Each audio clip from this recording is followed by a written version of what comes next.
kung dunay mga leaders dinhi sa parokya, atong huna-hunaon nga ang inyong pagkapangulo, ang pagkapangulo sa pari, sa obispo o sa mga laiko, dili aron sirad-an ang pultahan sa simbahan, aron ang makadayon lamang, kadto lamang ang mga tao nga mga suki sa simbahan.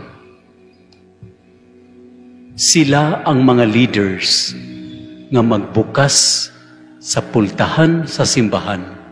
Dili lang aron kadtong mga tagalayo makasulod, kundili aron kadtong naa sa sulod mugawas aron mangita ni adtong layo sa simbahan.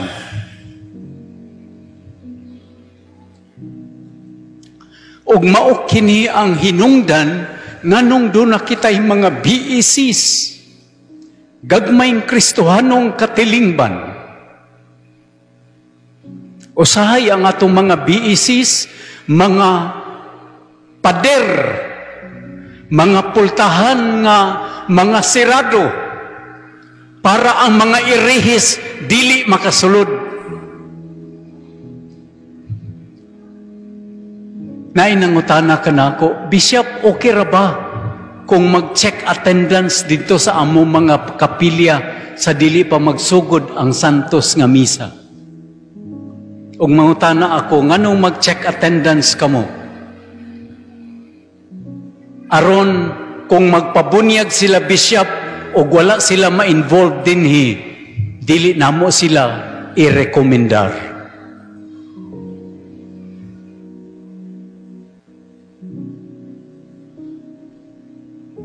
Insakto ba na siya?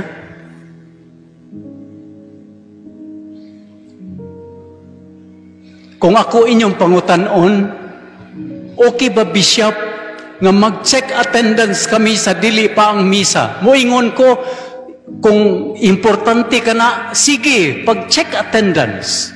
Pero dili diha rakutob. Ayaw paghunong sa pagtanaw lang kinsay absent, kinsay present. Ang imong attendance, imong gamiton aron makabalo ka kinsay mga sakop nga dili muanhi og mo participate sa atong kasaulugan aron sa atong pagpakabalo. Maghiusa kita pagpangita kanila. Kung ako ang pari o ako ang leader sa BEC, nga makabalo ako nga naay 15 ka mga membro nato nga dili magsimba, kining attendance, magdasig ka nako nga ako silang hatagan og mga home visits. Mobisita ako sa ilang mga balay, mangumusta ako kanila. Aron sa dili pa sila disiplinahon, una sa tanan, makasabot kita nganong dili sila mosimba.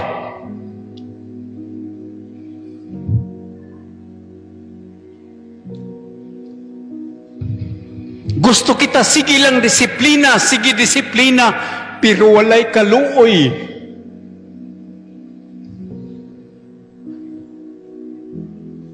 Kana ang hagit ka nato niining panahon sa simbahan diin kita gitawag nga usa ka synodal church.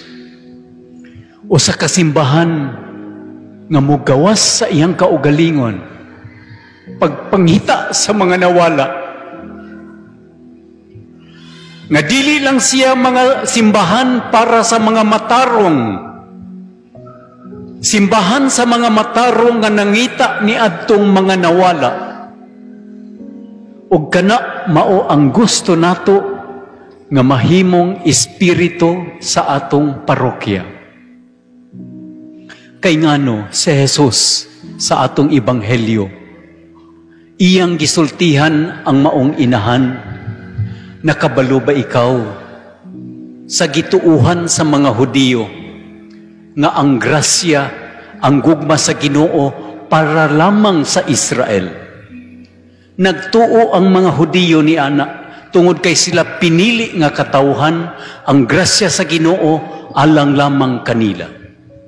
ni adtong mga hintil, kadtong mga irihes, kadtong wala mga bambunyagi, kadtong dili makasunod sa templo, kadtong dili makahalad og sakripisyo, dili sila angay mo dawat sa grasya ug panalangin sa Ginoo. Apanindot kaayo ang giingon ni ining inahan. Nag-ingon siya, tinuod, kami dili angayan nga mangayo ni ining maong pabor. Nakabalo ako ni ana, dili kami angayan, kay dili kami sakop sa mga pinili nga katawhan sa Dios nga mao ang Israel. We are outsiders. Ug dili kami angayan nga mangayo ni ini. Apan mangayo ako, dili sa akong kaugalingon, para sa akong anak, dili tungod kay kami angayan. Kabalo kami, dili kami angayan. Pero nangayo kami kanimo, tungod kay nagtuo kami nga ang imong kasing-kasing walay pultahan.